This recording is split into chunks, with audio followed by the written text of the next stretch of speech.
Hello everyone. मागच्या लेक्चरमध्ये आपण जावास्क्रिप्ट बद्दल पाहिलं. जावास्क्रिप्टचे टर्म्स काय असतो आपण ते मागच्या लेक्चरमध्ये पाहिलेलं आहे.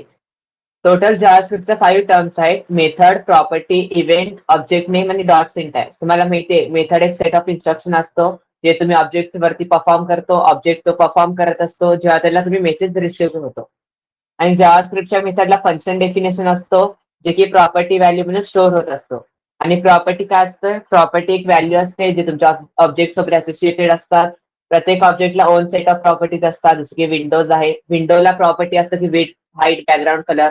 पर्सनला प्रॉपर्टी असतं नेम, एज, फोन नंबर. हे पर्सनच्या प्रॉपर्टीज आहेत, ते आपण काल पाहिलं. प्रॉपर्टी एक की व्हॅल्यू पेअर आहे. मला माहिती आहे की आणि व्हॅल्यू या फॉर्मॅटमध्ये तुम्ही प्रॉपर्टीला डिफाईन करत असता. की म्हणजे तुमच्या प्रॉपर्टीचं नाव असतं जे ऑलवेज एक स्ट्रिंगच व्हॅल्यू असते. आणि व्हॅल्यू मीन्स काय असते? त्याची व्हॅल्यू कोणत्या पण डेटा टाईपची तुम्ही ठेवू शकता. त्यानंतर इव्हेंट पाहिलं आपण. तुम्हाला माहिती आहे जावास्क्रिप्टचं इंटरॅक्शन तुम्ही HTML सोबत करताय, HTML सोबत त्याला एम्बेड करता. तर हे कधी ऑकर होतो? जेव्हा युजर काय करतो, काहीतरी चेंजेस करतो ब्राउझरमध्ये, पेजवरती काहीतरी चेंजेस करतो किंवा ब्राउझर काय करतो, पेजला रिलोड करतो, तेव्हा काय होणार? तुमचं इव्हेंट ऑकर होणार. आणि ऑब्जेक्ट नेम म्हणजे काय? ऑब्जेक्ट एक अनऑर्डर कलेक्शन आहे की व्हॅल्यू पेअरचा. प्रत्येक की व्हॅल्यू पेअरला तुम्ही प्रॉपर्टी म्हणता. आणि की प्रॉपर्टीची की स्ट्रिंग असते आणि त्याची व्हॅल्यू कोणतं पण डेटा टाईप असू शकते. त्यानंतर आपण डॉट सिंटॅक्स पाहिला. तुम्हाला माहिती आहे तुम्हाला ऑब्जेक्टच्या प्रॉपर्टीजला ऍक्सेस करायचं असेल किंवा ऑब्जेक्टच्या मेथड्सला ऍक्सेस करायचं असेल तर त्यासाठी तुमच्याकडे डॉट सिंटॅक्स आहे. म्हणजे काय करता तुम्ही? Object name dot method name किंवा प्रॉपर्टी नेम असे यूज करून तुम्ही ऑब्जेक्टच्या प्रॉपर्टी किंवा मेथडला ऍक्सेस करू शकता. जसं इथं डॉक्युमेंट डॉट राईट, डॉक्युमेंट हा ऑब्जेक्ट आहे आणि राईट ही त्याची मेथड आहे. तुम्ही काय करता? ऑब्जेक्टचा यूज करून राईट मेथडचा यूज करत आहात आणि आउटपुटला मेसेज प्रिंट करत आहात. तर हा इथे काय झालं? डॉट सिंटॅक्स इथे यूज झालेला आहे. त्यानंतर आपण व्हेरिएबल पाहिले. व्हेरिएबल एक एंटिटी असतो ज्याचे यूज करून तुम्ही व्हॅल्यू स्टोअर करत असता. व्हेरिएबल तुम्ही कंटेनर म्हणून ऍक्ट करतं स्टोअर करण्यासाठी व्हॅल्यू. मला माहिती आहे PHP ही जावास्क्रिप्ट ही डायनॅमिकली टाईप लँग्वेज आहे. मग तुम्हाला व्हेरिएबल डिक्लेअर करण्याची काहीच गरज नाहीये. तुम्ही व्हेरिएबलला तुम्ही डिक्लेअर करू शकता बाय युझिंग व्हॅर, लेट किंवा कॉन्स्ट या कीवर्डचा यूज करून व्हेरिएबलला डिक्लेअर करू शकता. त्यानंतर आपण पाहिलं रूल्स काय व्हेरिएबलच्या. व्हेरिएबलला शॉर्ट नेम असतो किंवा तुम्ही मोर डिस्क्रिप्टिव्ह नाव पण त्याला देऊ शकता, जसं की एज असेल, कार नेम असेल. मला माहिती आहे व्हेरिएबल तुम्हाला डिक्लेअर करावं लागेल बाय युझिंग व्हॅर, लेट और const keyword before using it. आणि व्हेरिएबलचं नाव अल्फाबेट किंवा अंडरस्कोर पासून स्टार्ट झालं पाहिजे. तुम्ही त्याला नंबर सोबत कंबाईन करू शकता, पण नंबरनी त्याला कधीच स्टार्ट करू शकत नाही. कोणताच तुम्ही स्पेशल सिम्बॉल अलो नाही करत हा, except underscore and dollar sign. Dollar sign पण आहे, डॉलर साईन आणि अंडरस्कोर हे दोन्ही सोडलं ना बाकीचे कोणतेही स्पेशल सिम्बॉल तुम्हाला यूज करता येणार नाही. व्हेरिएबलचे नाव केस सेन्सिटिव्ह असतो, स्मॉल आणि अप्पर केस मध्ये डिफरन्स मानलं जातं. व्हेरिएबल मध्ये कोणताच हा कीवर्ड नसला पाहिजे. व्हेरिएबलच्या नावामध्ये तुम्ही कोणता स्पेस नाही दिलं पाहिजे. त्यानंतर आपण पाहिलं की जावास्क्रिप्ट ही लुजली टाईप लँग्वेज आहे. लुजली टाईप कारण का? तुम्ही इथं डेटा टाईप स्पेसिफाय करत नाही व्हेरिएबल डिक्लेअर करताना. तुम्ही डायरेक्टली व्हेरिएबल कसं डिक्लेअर करणार? Var variable name equals to value, तुम्ही असं व्हेरिएबलला डिक्लेअर करत असता. जे काय तुम्ही व्हॅल्यू व्हेरिएबलला प्रोव्हाइड करता त्यानुसार त्याचा डेटा टाईप ऑटोमॅटिकली ठरतो, तुम्हाला काहीच करायची गरज नाही. त्यानंतर आपण पाहिलं व्हॅर, लेट आणि कॉन्स्ट या तिघांमधला डिफरन्स. व्हॅर काय असतो रे? तुमचा फंक्शनल किंवा ग्लोबल स्कोप असतो. म्हणजे तुम्ही त्याला फंक्शन पुरता पण ऍक्सेस करू शकता किंवा त्याला ग्लोबली पण ऍक्सेस करू शकता, पूर्ण त्याला प्रोग्राम मध्ये ऍक्सेस करू शकता. आणि हा तुमचा ब्लॉक स्कोप आहे. ज्या ब्लॉक मध्ये त्याला डिक्लेअर करता तुम्ही लेटला त्या ब्लॉक पुरताच तो यूज होऊ शकतो, त्याच्या बाहेर यूज नाही होऊ शकत. हा पण ब्लॉक पुरता आहे कॉन्स्टंट. त्यानंतर रिडिक्लेरेशन, याचा अलोड आहे रिडिक्लेरेशन. लेटचा पण अलोड आहे आणि कॉन्स्टचा अलोड नाहीये. आणि रिअसाइनमेंट पहा. रिअसाइनमेंट जर तुम्ही पाहिलं, मला वाटतं रिडिक्लेरेशन लेटचा अलोड नाहीये. इथं अलोड आहे ना, अलोड नाहीये लेटचा रिडिक्लेरेशन, तुम्ही रिडिक्लेअर करू शकत नाही. ठीक आहे, इथं चेंज करा, नॉट अलोड म्हणून लिहा इथे. ठीक आहे, इथं चेंज करा एवढं. आणि रिअसाइनमेंट, त्याच्यावरती परत एकदा व्हॅल्यू तुम्ही असाइन करू शकता का? व्हेरिएबल वरती करू शकता, याच्यावरती पण करू शकता. पण कॉन्स्टंट हा तुम्हाला माहितीये फिक्स व्हॅल्यू असतो, त्यामुळे तुम्ही याच्यावरती परत एकदा व्हॅल्यू असाइन करू शकत नाही.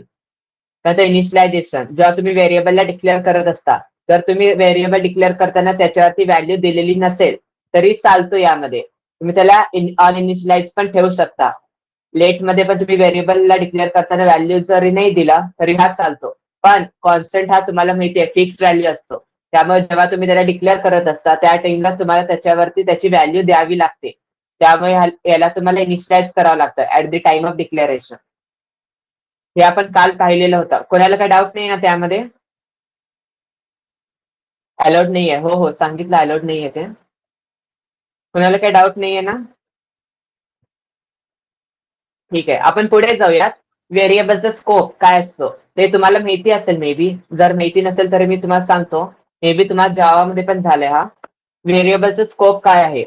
व्हेरिएबलचा स्कोप म्हणजे तुम्हाला माहितीये व्हेरिएबल कुठे कुठे विजिबल असला पाहिजे प्रोग्राममध्ये. फक्त एक फंक्शन पुरता विजिबल असला पाहिजे का पूर्ण तुमच्या प्रोग्राममध्ये तो विजिबल असला पाहिजे? म्हणजे काय, आता तुम्ही व्हेरिएबल डिक्लेअर केला फंक्शनच्या आतमध्ये, तर तुम्ही त्याला फक्त फंक्शन पुरतच यूज करू शकता. जर तुम्ही फंक्शनच्या बाहेर त्याला यूज करायला गेला तर तुम्हाला एरर येईल. ठीक आहे. जर तुम्ही काय केलं व्हेरिएबल फंक्शनच्या बाहेर डिक्लेअर केला तर तुम्ही काय करू शकता, त्याला कोणत्या पण फंक्शनमध्ये ऍक्सेस करू शकता. आता आपण प्रोग्रामनी पाहूयात नेमकं मी काय म्हणतोय ते. ठीक आहे. व्हेरिएबल स्कोप म्हणजे काय? Scope of variable refers to the visibility of the variable within the program. प्रोग्राममध्ये व्हेरिएबल कुठे कुठे विजिबल असलं पाहिजे, तुमचे कुठे विजिबल असतं प्रोग्राममध्ये ते तुम्ही कशाने डिफाईन करता? स्कोप ऑफ व्हेरिएबलनी. व्हेरिएबलचा स्कोप कुठेपर्यंत आहे, त्याचा फक्त फंक्शन पुरता स्कोप आहे की त्याचा पूर्ण प्रोग्राम पुरता स्कोप आहे, हे तुम्ही डिसाईड करू शकता.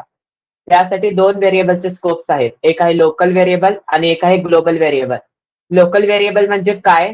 व नावावरूनच कळत असेल. लोकल म्हणजे काय? का फंक्शन पुरता फक्त. A variable that is defined within a function. तुम्हाला माहिती आहे जे व्हेरिएबल आपण फक्त फंक्शनच्या आतमध्ये डिक्लेअर करतो त्याला तुम्ही काय म्हणणार? लोकल व्हेरिएबल म्हणणार. आणि त्या फंक्शनला तुम्ही फक्त त्या त्या व्हेरिएबलला तुम्ही फक्त त्या फंक्शन मध्येच ऍक्सेस करू शकता. जर तुम्ही फंक्शनच्या बाहेर त्याला ऍक्सेस करायला गेला तर तुम्हाला एरर येईल. त्याला तुम्ही लोकल व्हेरिएबल म्हणता. म्हणजे फंक्शनच्या आतमध्ये डिक्लेअर करायचं आणि फंक्शन मध्येच यूज करायचं. त्याला तुम्ही लोकल व्हेरिएबल म्हणत असता. एकदा तुमचं फंक्शन एक्झिक्यूट झाला तर व्हेरिएबलची व्हॅल्यू डिस्ट्रॉय होते. कारण तुमचं फंक्शनचं काम झाला तर व्हेरिएबल पण ऑटोमॅटिकली डिस्ट्रॉय होत असतो. आणि ग्लोबल व्हेरिएबल म्हणजे काय? एक व्हेरिएबल असतो ज्याला तुम्ही काय करता? आउटसाइड दी फंक्शन डिक्लेअर करता. म्हणजे फंक्शनच्या बाहेर डिक्लेअर करता त्याला. तेव्हा तुम्ही त्याला ग्लोबल व्हेरिएबल म्हणत असता. ठीक आहे. त्या फंक्शनला तुम्ही त्या व्हेरिएबलला तुम्ही कुठे पण ऍक्सेस करू शकता, इन्क्लुडिंग ऑल दी फंक्शन्स. आणि त्यानंतर आपण काय पाहिलं आणखीन, तर तुम्ही सगळ्या फंक्शनमध्ये ऍक्सेस करू शकता. आता आपण काय करूयात, एकदा आपण याचा प्रोग्राम पाहूयात. त्याशिवाय आपल्याला कळत नाही नेमकं.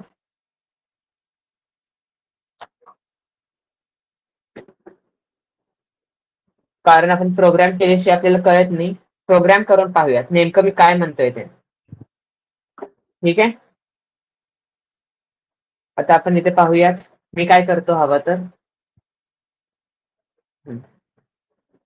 अरे जस्ट अ मिनिट, एक इम्पॉर्टंट मेसेज आलाय मला. Just a minute. तर आता आपण प्रोग्राम करून पाहूयात नेमकं काय म्हणतोय मी लोकल आणि ग्लोबल व्हेरिएबल बद्दल. तर आपण काय करणार, सर्वात आधी HTML टॅग घेणार. HTML च्या आतमध्ये तुम्ही हवा तर हेड घेऊ शकता, नाहीतर नको असेल तर डायरेक्टली बॉडी टॅग घ्या. ठीक आहे. बॉडीच्या आतमध्ये तुम्ही काय करणार, तुमचं जावास्क्रिप्टचा टॅग लिहिणार. स्क्रिप्ट लँग्वेज कोणती लँग्वेज यूज करताय तुम्ही, तर जावास्क्रिप्ट यूज करताय. ठीक आहे. जावास्क्रिप्ट लँग्वेज यूज करताय, त्याचा टाईप स्पेसिफाय करा. Text oblique JavaScript. त्यानंतर स्क्रिप्टला क्लोज करा. आणि आता काय करा, आता तुम्हाला मला दाखवायची ग्लोबल आणि लोकल व्हेरिएबल नेमका असतो काय. आता सपोज तुम्ही एक फंक्शन घेतला. ठीक आहे. आता तुम्ही एक फंक्शन घेतलं एक्झाम्पल नावाचं. फंक्शन कसं डिक्लेअर करतो आपण, by using function keyword. Function कीवर्डचा यूज करा. त्यानंतर फंक्शनचं नाव द्या जे तुम्हाला फंक्शनचं नाव द्यायचं आहे. आणि ओपनिंग क्लोजिंग कर्ली ब्रेसेसच्या आतमध्ये तुम्ही त्याचं बॉडी लिहू शकता. ठीक आहे. असं आपण फंक्शनला डिक्लेअर करतो. याच्यामध्ये सपोज मी एक व्हेरिएबल घेतला व्हेअर y इक्वल्स टू 10 असं मी व्हेरिएबल घेतला. आता हा व्हेरिएबल मी कुठे डिक्लेअर केलं रे, फंक्शनच्या आतमध्ये डिक्लेअर केलंय. म्हणजे हा माझं काय झाला, लोकल व्हेरिएबल झाला. हा माझा लोकल व्हेरिएबल झालेला आहे. सपोज मी काय केलं, याला प्रिंट केलं डॉक्युमेंट डॉट राईट, याला प्रिंट केलं local y equals two plus y display करतो. ठीक आहे. आता एकदा याला रन करून पहा. स्कोप ऑफ व्हेरिएबल म्हणून मी सेव्ह करतो. .html एक्सटेन्शन द्या. आणि पहा काय होतंय. अरे मला वाटतं आपण नवीन नाही केली आहे का फोल्डर वगैरे काही. आपण केलं ना नवीन फोल्डर. असं द्या तोपर्यंत तिथं सेव्ह राहू द्या. आता पहा काय करायचंय. आता मी याला रन करून पाहतो एकदा तर मला काहीच आउटपुट येणार नाही जे की ऍज एक्सपेक्टेड आहे. कारण का कोणी सांगू शकता आउटपुट का नाही आलं काही. एनिवन. कॉल केलं नाही फंक्शनला. हो व्हेरी गुड. आपण कॉल नाही केलं फंक्शनला. फंक्शनला आपल्याला कॉल करावा लागेल. कारण कॉल केल्याशिवाय तो कॉल होत नाही. तुम्हाला माहितीये फक्त फंक्शन एक ब्लॉक ऑफ कोड असतो. कधी एक्झिक्यूट होतो तो जेव्हा तुम्ही त्याला कॉल करणार. जेव्हा तुम्ही फंक्शनला कॉल करता फंक्शनचा कंट्रोल प्रोग्रामचा कंट्रोलला फंक्शन वरती जातो. तो चेक करतो की हा एक्झाम्पल फंक्शन आहे का. जर असेल तर तो काय करणार त्याच्या बॉडीच्या आतमध्ये जाणार आणि 1 बाय 1 या लाईन्सला एक्झिक्यूट करणार. आता एकदा रन करून पहा. तुम्हाला व्हॅल्यू आलेली आहे y equals to 10 as expected आहे व्हॅल्यू. म्हणजे तुम्ही काय केलात व्हेरिएबल डिक्लेअर केला 10 व्हॅल्यू दिलात आणि त्याला प्रिंट केला. आता हा काय झालं तुमचा लोकल व्हेरिएबल झाला. मी त्याला फंक्शनच्या आतमध्ये डिक्लेअर केलात आणि फंक्शनच्या आतमध्येच यूज केला. त्याला लोकल व्हेरिएबल म्हणायचं. आता सपोज मी काय केलं आणखीन एक व्हेरिएबल घेतलं वर फंक्शनच्या वरती घेतोय मी आता हे वॅर एक्स इक्वल्स टू 5 घेतला. आता फंक्शनच्या वरती डिक्लेअर करतोय म्हणजे हा काय झाला ग्लोबल व्हेरिएबल झाला. ठीक आहे हा ग्लोबल व्हेरिएबल आहे तुमचा. आता तुम्ही याला काय करू शकता कुठे पण यूज करू शकता. फंक्शनच्या आत पण यूज करा फंक्शनच्या बाहेर पण यूज करा कुठे पण एनिवेअर इन दी प्रोग्राम. या स्क्रिप्ट टॅग आहे ना त्याच्या आतमध्ये तुम्ही कुठे पण यूज करू शकता. त्याला कंपल्शन नाही की फंक्शनच्या आतमध्येच यूज करायचं. आता सपोज मी काय केलं याच्या आधी याला डिस्प्ले केलं document dot write global variable Y किंवा global variable X equals to X ला प्रिंट केलं. आता पहा काय होतंय. आता पहा मला वाटतं न्यू लाईनला यायला पाहिजे ना ते. मग इथं बीआर टॅग द्या म्हणजे हा न्यू लाईन लिहिलं. ज्यांचा HTML राहायला पाहून घ्या. ठीक आहे पहा ग्लोबल व्हेरिएबल एक्स ची व्हॅल्यू आलेली आहे आणि लोकल व्हेरिएबल वाय ची व्हॅल्यू आलेली आहे. म्हणजे काय झालंय हा काय आहे तुमचा ग्लोबल व्हेरिएबल आहे. तुम्ही त्याला कुठे डिक्लेअर केलात फंक्शनच्या बाहेर डिक्लेअर केलात. ग्लोबल व्हेरिएबल एक असा व्हेरिएबल आहे ज्याला तुम्ही फंक्शनच्या बाहेर डिक्लेअर करता आणि त्याला एनिवेअर इन दी प्रोग्राम मध्ये तुम्ही त्याला कुठेही यूज करू शकता. कोणत्याही फंक्शनच्या आतमध्ये वापरा फंक्शनच्या बाहेर वापरा सगळीकडे अलोड आहे तुम्हाला. सपोज मी काय केलं फंक्शनच्या बाहेर यूज केलं. तुम्ही म्हणा फंक्शनच्या बाहेर पण होईल का बघू आपण.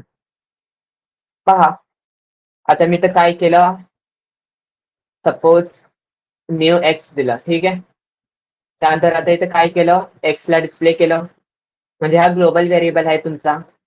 त्यानंतर आता मी काय केलं new y equals two plus y ला डिस्प्ले केलं. म्हणजे मी काय करतोय आता local variable global variable x ला फंक्शनच्या बाहेर यूज करतोय आणि लोकल व्हेरिएबल वाय ला पण फंक्शनच्या बाहेर यूज करतोय. आता पहा होत आहे खरं. आता इथे काय झालंय पहा new X equals to okay okay ठीक आहे.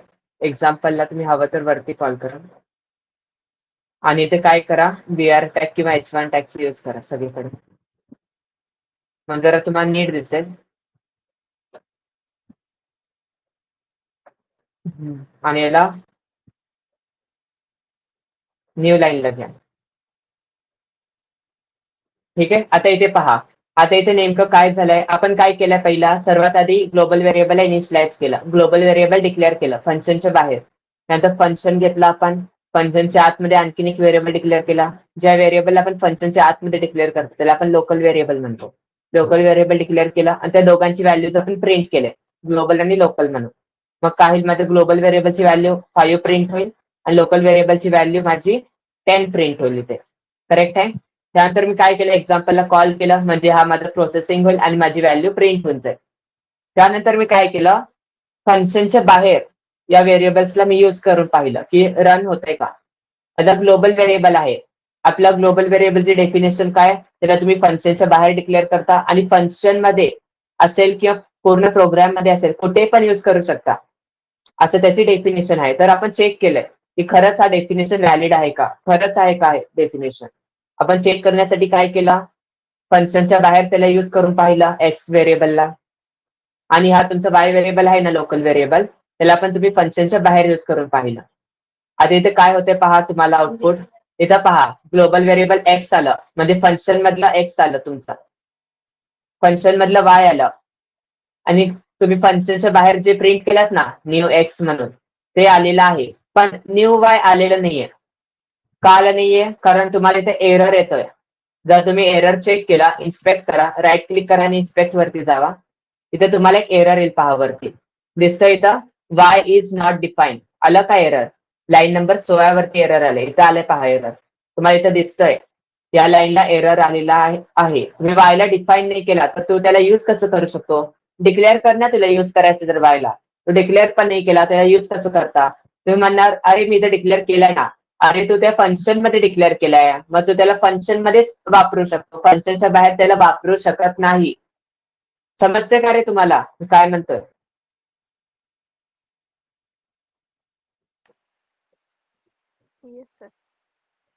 हो, तू त्याला फंक्शनच्या आतमध्ये डिक्लेअर केलं तर फंक्शनच्या आतमध्येच यूज कर त्याला. लोकल व्हेरिएबलची ती डेफिनेशन आहे. पण एकदा फंक्शन तुझा एक्झिक्यूट झाला तर मला माहिती नाही की वाय व्हेरिएबल काय आहे, वाय व्हेरिएबलची व्हॅल्यू काय आहे, मला त्याचं काहीच घेणं देणं नाहीये. एकदा तू त्या फंक्शनला एक्झिक्यूट केला, फंक्शन एकदा एक्झिक्यूट झाला, त्यानंतर माझं वाय सोबत काहीच संबंध नाहीये. वाय व्हेरिएबल काय आहे मला माहितीच नाहीये. त्याच्यानंतर पहा फंक्शन एकदा एक्झिक्यूट झाला त्यानंतर वाय व्हॅल्यू काय आहे ना त्याला माहितीच नाहीये प्रोग्रामला, कारण तुम्ही फक्त फंक्शनच्या आतमध्येच त्याला वापरू शकता, फंक्शनच्या बाहेर नाही वापरू शकत. पण ग्लोबल व्हेरिएबल जे आहे ना तुमचा, त्याला तुम्ही कुठे पण वापरा, फंक्शनच्या आतमध्ये पण वापरा, फंक्शनच्या बाहेर पण वापरा, तरी तुम्हाला चालून जातो. हा तुमचा लोकल आणि ग्लोबल व्हेरिएबल. ठीक आहे. आता जे तुमचा थेअरी होता, आता थेअरीकडे जाऊयात परत आपण. आता इथे पहा scope of variable. Scope of variable म्हणजे काय? Visibility of the variable within the program. तुम्हाला माहिती आहे तुमच्या प्रोग्राम मध्ये व्हेरिएबल कुठे विजिबल असलं पाहिजे, त्याचं तुम्ही काय करत आहात? स्कोप डिसाईड करत आहात. त्याला तुम्ही स्कोप ऑफ व्हेरिएबल म्हणता.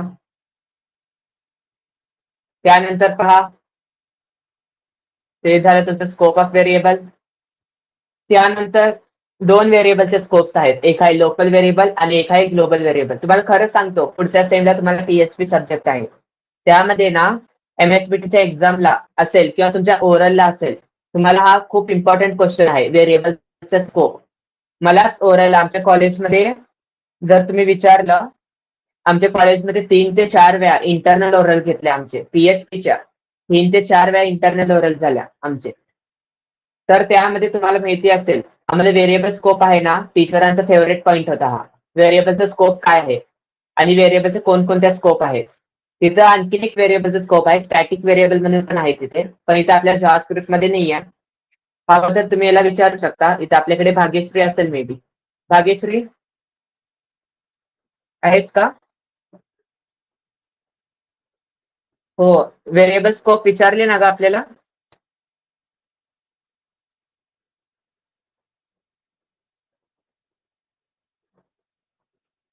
Every time. पहा हा खूप इम्पॉर्टंट क्वेश्चन आहे आणि MSBT ला पण हा PHP ला आलेला होता हा question. Scope of variable explain करण्यासाठी 4 मार्कासाठी, 2 मार्क त्याच्या थेअरीसाठी, 2 मार्क त्याच्या प्रोग्रामसाठी. म्हणून हा जावास्क्रिप्ट साठी पण आला तर येऊ शकतो, इग्नोर करू नका त्याला. ठीक आहे. व्हेरिएबल स्कोप काय? 2 आहे, लोकल व्हेरिएबल आणि ग्लोबल व्हेरिएबल. लोकल व्हेरिएबल म्हणजे काय? ज्या व्हेरिएबलला तुम्ही फंक्शनच्या आतमध्ये डिक्लेअर करता, फंक्शनच्या आतमध्ये डिफाईन करता, त्याला तुम्ही लोकल व्हेरिएबल म्हणता. त्या व्हेरिएबलला तुम्ही फक्त फंक्शनच्या आतमध्येच वापरू शकता, जिथं तुम्ही त्याला डिक्लेअर करता. एकदा फंक्शन तुमचं एक्झिक्यूट झालं तर तुमची व्हेरिएबलची व्हॅल्यू डिस्ट्रॉय होते, त्याला फंक्शनच्या बाहेर कुठेच नाही वापरू शकत. आणि ग्लोबल व्हेरिएबल म्हणजे काय? ज्या व्हेरिएबलला तुम्ही फंक्शनच्या बाहेर डिफाईन करता, फंक्शनच्या आउटसाईड डिफाईन करता, त्याला तुम्ही ग्लोबल व्हेरिएबल म्हणत असता. त्या व्हेरिएबलला तुम्ही कुठे पण ऍक्सेस करू शकता प्रोग्राममध्ये, इन्क्लुडिंग ऑल दी फंक्शन. कोणत्याही फंक्शन मध्ये त्याला वापरू शकता. ठीक आहे. हा झाला तुमचा ग्लोबल व्हेरिएबल. समस्या सगळ्यांना लोकल आणि ग्लोबल बद्दल?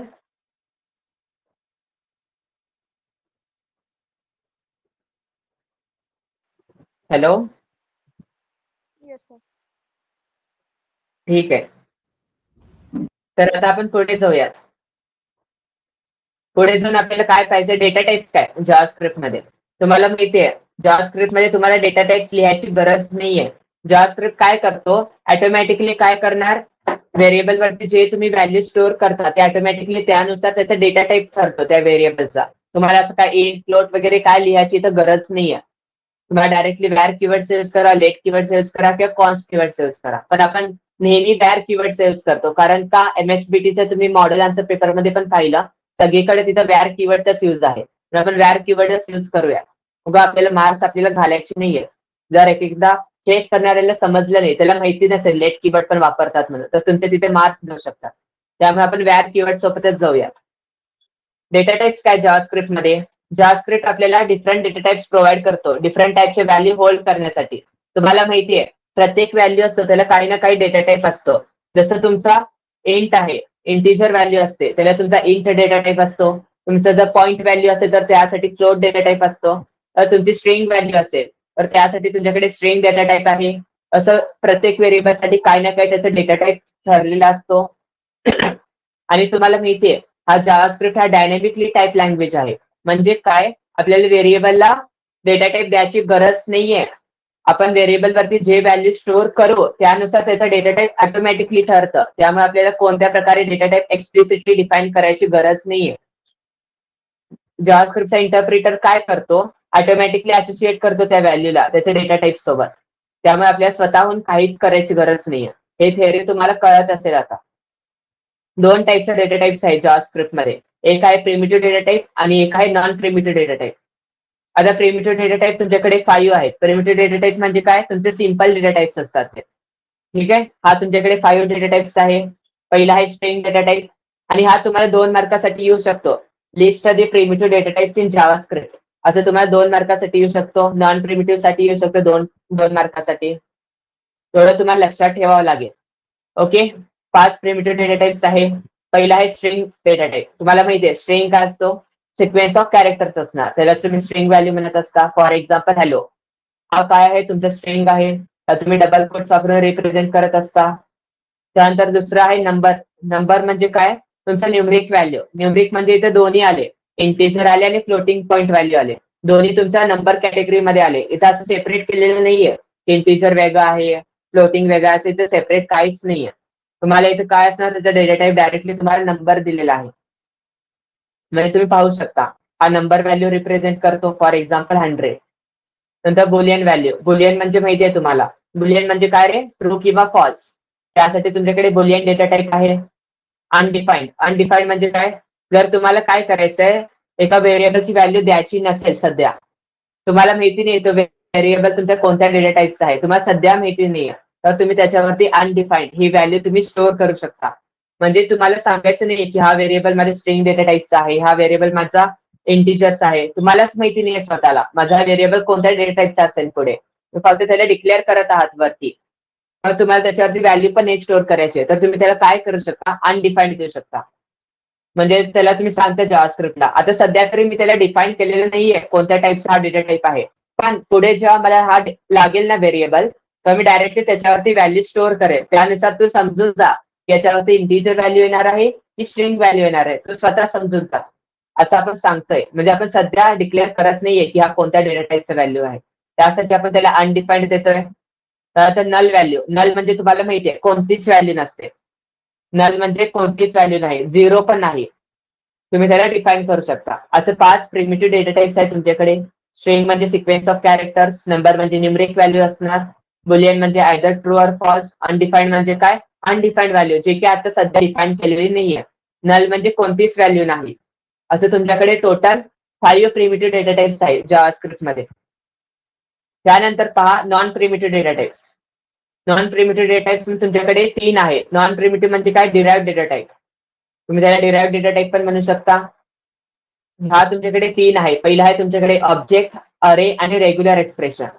ऑब्जेक्ट म्हणजे काय, तुम्हाला माहितीये ऑब्जेक्ट काय असतो नेमकं, तुम्हाला काय सांगायची गरज नाही. क्लासचे मेंबर तुम्हाला ऍक्सेस करायचे असेल, प्रॉपर्टीज ऍक्सेस करायचे असेल, काहीतरी मेथड्सला ऍक्सेस करायचे असेल, तर त्यासाठी तुम्ही ऑब्जेक्टचा युज करत असता.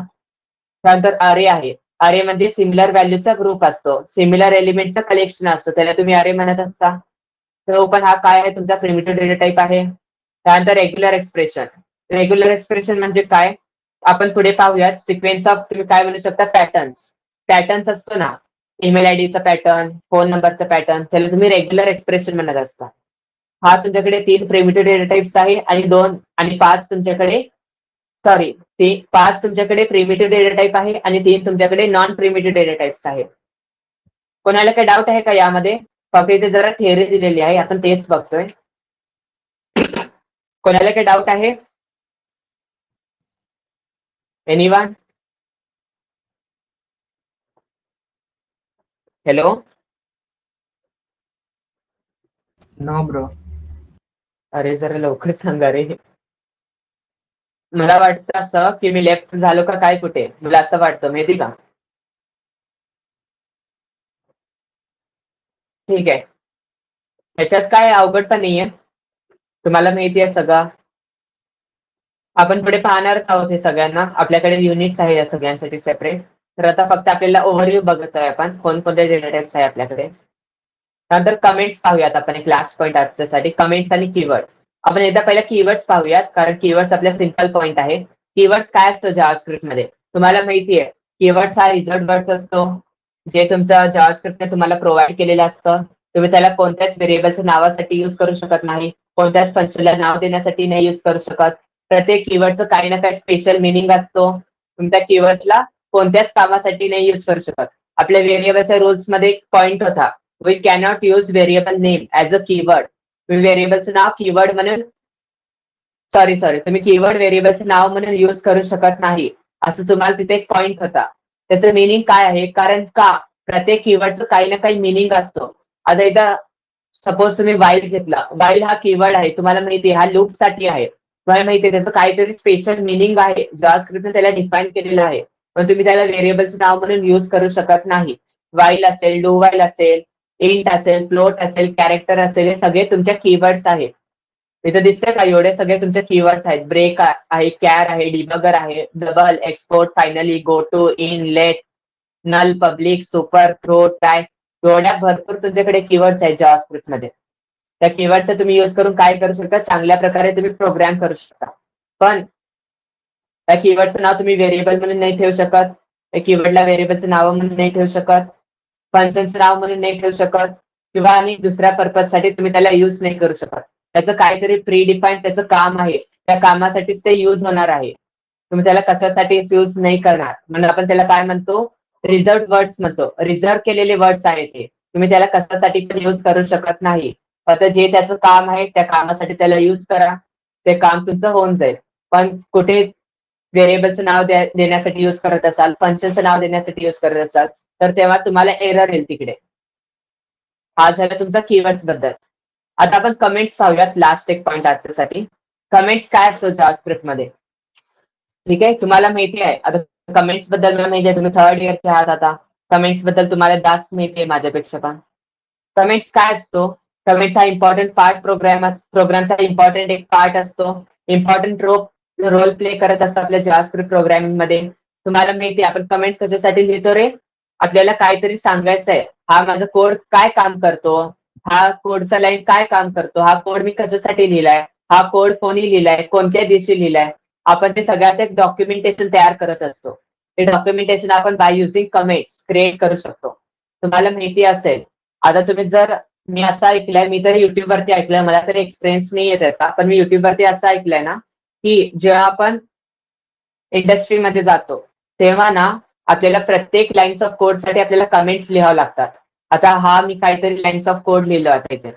आता सपोज मी तर काय केलंय, वॅर वाय इक्वल्स टू 10 असं मी तर डिक्लेअर केलंय. तर हा मी व्हेरिएबल कशासाठी डिक्लेअर केलंय? मला असं बाजूला लिहावं लागेल तिथे. आता मी तर कमेंट्सच लिहिल्या ना याच्या बाजूला. हा ग्लोबल व्हेरिएबल आहे म्हणून मी सांगतोय तुम्हाला, हा लोकल व्हेरिएबल आहे म्हणून मी सांगतोय तुम्हाला. तर मी हा नेमकं कशासाठी आहे ते आपण आपल्याला बाजूला कमेंट्स मध्ये लिहावं लागतं. आणि मी असं पण ऐकलं की इंडस्ट्रीमध्ये जेव्हा आपण जातो ना, आपल्याला सर्वात वरती, प्रोग्रामच्या सर्वात वरती ना आपल्याला मल्टीलाईन कमेंट्स वापरावं लागतात. म्हणजे इथं आपल्याला आपलं नाव लिहावं लागतं, म्हणजे हा प्रोग्राम कोणी लिहिलाय, कधी लिहिलाय, कोणत्या टाइमला लिहिलाय, आपल्याला हे सगळं आपल्याला आपले डिटेल्स लिहावं लागतात. कारण का जेव्हा पण या प्रोग्राम मध्ये काहीतरी एरर येईल तेव्हा त्या मॅनेजरला कळून जाईल की हा प्रोग्राम कोणी लिहिलाय, कधी लिहिलाय. तर ते काय करणार, त्या परत त्या एम्प्लॉईकडे जाणार, त्याच्याकडे जाऊन काय करणार, त्याला परत हा प्रोग्राम रेक्टिफाय करण्यासाठी देणार, सांगणार की त्याला त्या प्रोग्राममध्ये तू हा प्रोग्राम केलास, त्या प्रोग्राममध्ये हा एरर येतोय, तू याला परत सॉल्व्ह कर, म्हणून ते तुम्हाला सांगू शकतात. त्यासाठी आपण काय करतोय, कमेंट्स म्हणून लिहित असतो. कमेंट्स कशासाठी, डॉक्युमेंटेशनच्या पार्टसाठी असतो आणि तुम्हाला कोडसाठी पण असतो. तुम्हाला काही दिवसानंतर असं पण होऊ शकतं की तुम्ही जे काही कोड आता लिहिला ते तुम्ही पुढे विसरू शकता. तर ते तुम्हाला आठवण ठेवायचं असेल तर तुम्ही काय करू शकता, प्रत्येक कोडच्या नंतर तुम्ही कमेंट्स लिहू शकता. कमेंट्स मध्ये लिहू शकता तुम्ही की हा कोड यासाठी आहे, मी हा कोड यासाठी लिहिलेला होता. तुम्ही तसं तिथे डिफाईन करू शकता. म्हणजे जेव्हा तुम्ही 1-2 महिन्यानंतर परत एकदा हा कोडला पाहता तेव्हा तुम्हाला समजून जातं की हा लाईन याच्यासाठी आहे, मी हा कोड यासाठी लिहिला, ते तुम्हाला सगळं समजून जातं. त्यासाठी आपण कमेंट लिहत असतो. त्यामुळे डेव्हलपरला सोपं जातं जे काही कोड लिहिलाय ते अंडरस्टँड करण्यासाठी. कोडमध्ये नेमकं होतंय काय ते आपल्याला समजून जातं चांगल्या प्रकारे. ठीक आहे, कमेंट एक पार्ट आहे डॉक्युमेंटेशनचा. आणि जावास्क्रिप्ट इंटरप्रिटर तुझा इग्नोर करतो कमेंट्सला. तुम्हाला माहिती आहे कमेंट्सला तो एक्झिक्यूट करत नाही, त्याला कम्प्लिटली इग्नोर करून टाकतो. आणि कमेंटच्या टोटल 2 टाइप्स आहे, एक आहे सिंगल लाईन कमेंट आणि एक आहे multi line comment. Single line comment म्हणजे काय, तुम्ही सिंगल लाईनचं कमेंट लिहू शकता. म्हणजे त्यासाठी तुम्ही डबल फॉरवर्ड स्लॅश यूज करणार, याचा यूज करून तुम्ही सिंगल लाईन कमेंट्स लिहू शकता. आणि सिंगल लाईन कमेंटची स्टार्ट होते डबल फॉरवर्ड स्लॅश सोबत आणि कंटिन्यू होते till the end of the line. म्हणजे तुम्ही सिंगल लाईन कमेंट इथून स्टार्ट करू शकता. डबल फॉरवर्ड स्लॅशचा यूज करा, त्याच्यानंतर पुढे जे काही तुम्हाला लिहायचं आहे ना ते तुम्ही कमेंट्स म्हणून लिहू शकता. तुमच्या साध्या इंग्लिश लँग्वेजमध्ये तुम्ही ते लिहू शकता. जावास्क्रिप्ट इंटरप्रिटर त्याला एक्झिक्यूट करत नाही, त्याला इग्नोर करून टाकतो तो. मग तुम्ही असं कमेंट्स लिहू शकता इथे. हा कमेंट्स कुठेपर्यंत चालतं, एंड ऑफ द लाईन. जेव्हापर्यंत तुमची ही लाईन संपत नाही ना, इथे आता 9 नंबर लाईन आहे, जेव्हापर्यंत तुम्ही 10 नंबर लाईनवर जात नाही तेव्हापर्यंत तुमचा हा कमेंट व्हॅलिड असेल. तर तुम्ही एकदा 10 नंबर लाईनवर गेला, इथं काहीतरी लिहिलं, तर हा तुमचा कमेंट म्हणून हा होणार नाही. हा काय झालं, तुमचा कोडचा पार्ट होणार. मग सिंगल लाईन कमेंट म्हणजे काय, नावावरूनच तुम्हाला कळतं. एका सिंगल लाईन साठी आपण कमेंट देत असतो, त्या फक्त लाईन पुरता हा कमेंट असतो, लाईनच्या बाहेर तुम्ही त्याला युज करू शकत नाही. हा झाला तुमचं सिंगल लाईन कमेंट. स्टार्ट होतं तुमचं डबल फॉरवर्ड स्लॅश सोबत आणि कंटिन्यू होतं till the end of the line. ठीक आहे, आपण सिंगल लाईन कमेंटचा यूज करू शकतो by on multiple line by adding forward slash to the beginning of each line. याचं मिनिंग काय आहे पाहूया आपण. आता सपोज मी एक प्रोग्रामच घेतो हवा तर याचा, सिंपल घेऊयात, कायचं काय हार्ड नाहीये प्रोग्राम. कमेंटचा पार्ट आहे म्हणजे काय हार्ड नसणारच आहे. ठीक आहे, आपण काय करूयात, एक प्रोग्राम घेऊयात साधं. बॉडी पार्ट घ्या, त्यानंतर काय करा, स्क्रिप्ट टॅग घ्यायच्या आतमध्ये SCRFT. स्क्रिप्ट लँग्वेज जावास्क्रिप्ट ठेवा, त्याचं टाईप ठेवा टेक्स्ट ऑब्जेक्ट जावास्क्रिप्ट. स्क्रिप्टला क्लोज करा आणि त्यानंतर याच्या आतमध्ये तुम्ही काय करणार, आता सपोज मला काय करायचंय, मला कमेंट्स द्यायचंय वरती, काहीतरी मला सिंगल लाईन कमेंट्स द्यायचंय. This is a JavaScript program that displays a message. मला हा प्रोग्राम मध्ये मेसेजला डिस्प्ले करायचा आहे. म्हणजे मी असं कमेंट दिला, नंतर आणखीन एक कमेंट दिला. सपोज मला काय करायचं, 2 लाईनची कमेंट द्यायचं आहे, पण मला तिथं मल्टिपल लाईन कमेंट यूज करायचं नाहीये, पण मला 2 लाईनचं कमेंट द्यायचं. तर मी काय करणार, दुसऱ्या लाईन मध्ये पण अगोदर फॉरवर्ड स्लॅशचा यूज करणार, म्हणजे इथं पण मी सिंगल लाईनचं कमेंट देऊ शकतो. तर मी अजून देऊ शकतो, this program was developed by Mahindra. अरे अरे कुठे गेला हा, हा इथे आहे, महिंद्रा टेक कोचिंग क्लास. त्यानंतर आपण काय करू शकतो, इथं आपण प्रिंट करू शकतो काहीतरी. डॉक्युमेंट डॉट राईट केला, welcome to the world of JavaScript, असं आपण करू शकतो. आता एकदा याला सेव्ह करा. मला कळत नाही नेमकं मी इथं गेलो कसं या फोल्डरमध्ये. ठीक आहे, मेलला इथे सेव्ह करतो आणि आपण इथे आता इथे काय करू शकतो पहा, आपण इथे नेमकं काय करू शकतो पहा. आणि इथे सेव्ह करा सिंगल लाईन कमेंट, त्याच्या आतमध्ये आहे ना सिंगल लाईन कमेंट डॉट जावा, सॉरी डॉट HTML एक्सटेन्शन द्या. त्यानंतर आता याला एकदा रन करा. तर पहा आपण काय दिले, इथे कमेंट्स दिलेत, हे कमेंट्स एक्झिक्यूट होत नाही. जावास्क्रिप्ट त्याला इग्नोर करून टाकतो कमेंट्सला. आता जे काय आपण कोड लिहिलाय ना फक्त त्यालाच एक्झिक्यूट करतो. समजते का रे सिंगल लाईन कमेंट? आपल्या फक्त इन्फॉर्मेशन साठी आपण सिंगल लाईन कमेंट देत असतो प्रोग्राम मध्ये. अरे समजतंय का? हा सर. बोलत जावा कारण आपल्या रेकॉर्डिंग पण जास्त मोठी ठेवायची नाहीये. कारण मुलं काय करतात, मला माहिती आहे, नेटफ्लिक्सची मूवी असल्यासारखं बघतात रेकॉर्डिंग. संडेचा दिवस काढतात चांगल्या प्रकारे, संडेचा दिवस काढणार, पूर्ण आठवड्याचे रेकॉर्डिंग एकदाच बघायला बसणार. रात्री 7ला चालू करणार, रात्री 2 वाजेपर्यंत रेकॉर्डिंग बघणार कंटिन्यू, पूर्ण वीकचे रेकॉर्डिंग संपून टाकणार. आणि नंतर काय म्हणणार, आम्हाला समजलं होतं पण आम्हाला एक्झाम मध्ये कमी मार्क्स पडले. अरे पडणारच ना, कमी आहे.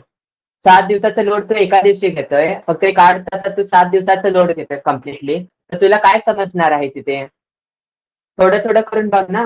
दररोज मी जेवढं शिकवते तेवढं शिक, फक्त थोडं थोडं लक्षात ठेव. आपला ब्रेन आहे हा काय मशीन नाहीये तुम्ही काय पण फीड केला लगेच तुमच्या डोक्यात जायला. हा प्रोसेस करण्यासाठी टाइम घेतो आपला ब्रेन.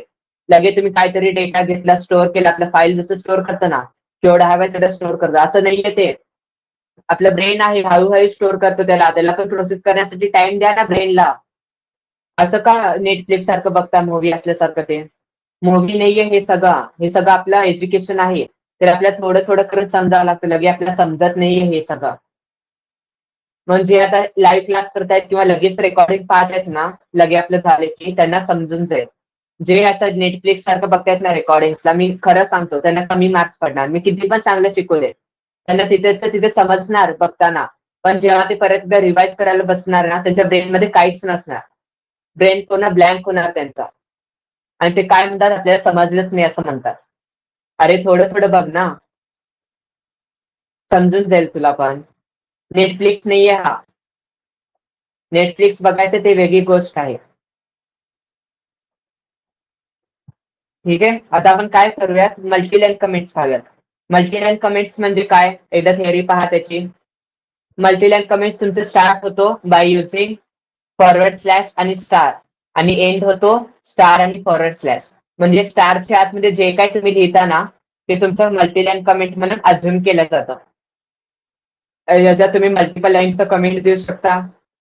जर तुम्हाला लॉंगर एक्सप्लेनेशन द्यायचं असेल, मोठे तुम्हाला एक्सप्लेनेशन द्यायचे असेल इथे, तर त्यासाठी तुम्ही मल्टीलाईन कमेंट्स यूज करू शकता. आपण काय करूयात, याचा आपण प्रोग्राम करून पाहूयात आपण. ठीक आहे, आता सपोज मी काय केलं इथे, मल्टीलाईन कमेंट्स कसं देणार, फॉरवर्ड स्लॅश यूज करा, स्टारचे यूज करा, परत स्टार यूज करा आणि फॉरवर्ड स्लॅश. याच्या आतमध्ये जे काय तुम्ही लिहिणार ना, ते तुमचा मल्टिपल लाईनचा कमेंट्स म्हणून होणार तुम्हाला. This is multiline comment. We can write here multiple lines of code. This is JavaScript program. अरे असं मी काही लिहू शकतो, तुम्हाला जे लिहायचं तुम्ही लिहू शकता. तर तुम्ही मल्टिपल लाईन्स लिहायला ना, आता इथे काय होतं अगोदरचं याच्यामध्ये पहा. हा मी क्लोज करतो इथे. अगोदरच्या याच्यामध्ये काय होतं पहा, याच्यामध्ये तुम्ही सिंगल लाईन कमेंट्स देत होता एका सिंगल लाईन साठी, पण आता इथे तुम्ही काय करताय, multiple line at a time तुम्ही कव्हर करताय. हा काय झाला, तुमचा मल्टी लाईन कमेंट झाला इथे. त्यानंतर तुम्ही इथं बाहेर पण लिहू शकता, डॉक्युमेंट डॉट राईट,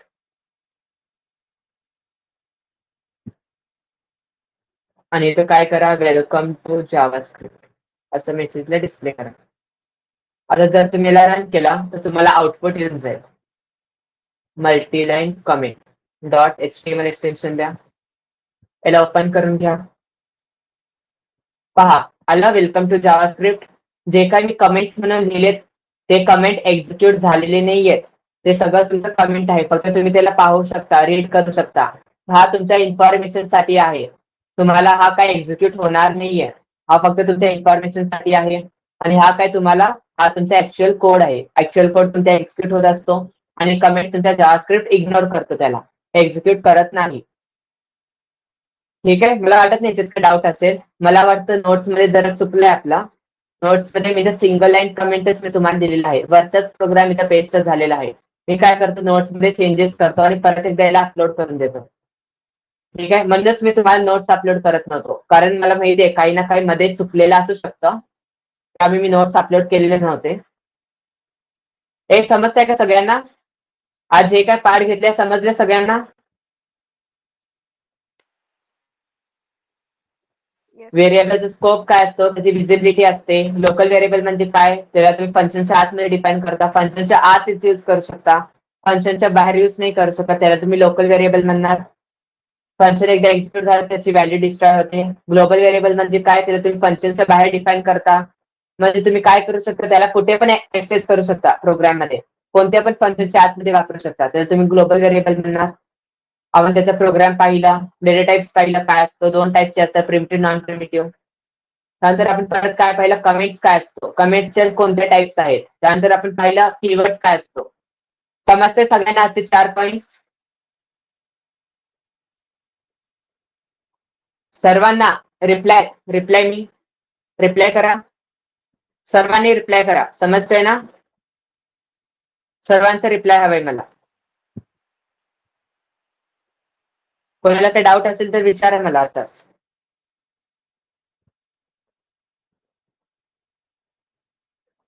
समजलं आहे Nikita? Yes, sir. Understood. Sanjana समजलाय? विजय, अनिल, ओम, ठीक आहे, चालेल. सगळ्यांना समजलं असेल तर आपण आज इथे स्टॉप करूयात. So thank you so much. आणि ऐका, उद्या आपल्याला क्लासला हॉलिडे असतो संडेला, पण मी सांगतो तुम्हाला हॉलिडे असेल की नाही, ठीक आहे? पण आपल्याला काय करायचंय, आपल्याला लवकरात लवकर आपल्याला काय करायचं आहे, आपल्या सिलेबस चांगल्या प्रकारे हळूहळू आपल्याला कम्प्लीट करायचं आहे. टेस्टच आहे ना उद्या, ते आपण पाहूया. कारण आपलं थोडं सिलेबस कव्हर झालंय, तर मी ते पाहतो टेस्ट घ्यायचं की नाही ते मी पाहतो. टेस्ट नसेल तर मी काय करतो, जर टेस्ट मी कंडक्ट नाही केला तर मी तुमचा लेक्चर कंडक्ट करेन, ठीक आहे? टेस्ट किंवा लेक्चर हा आपला असेल डेली पॅटर्न. असं तुम्हाला सुट्टी देणार नाही, टेस्ट तरी असेल किंवा लेक्चर तरी असेल आपला. हो हो, मी ट्राय करेन. टेस्ट घ्यायचं तर टेस्ट घेईल किंवा मी लेक्चर घेईन तुमचा. हा, अरे मला पाहावं लागेल, कारण काय आहे ना, आपलं थोडं सिलेबस कव्हर झालंय, लगेच त्यावरती टेस्ट म्हणजे मला वाटतं की चुकीचं होईल. त्यामुळे पाहू आपण, मी पाहतो एकदाच, ठीक आहे? Thank you so much for joining. Bye bye.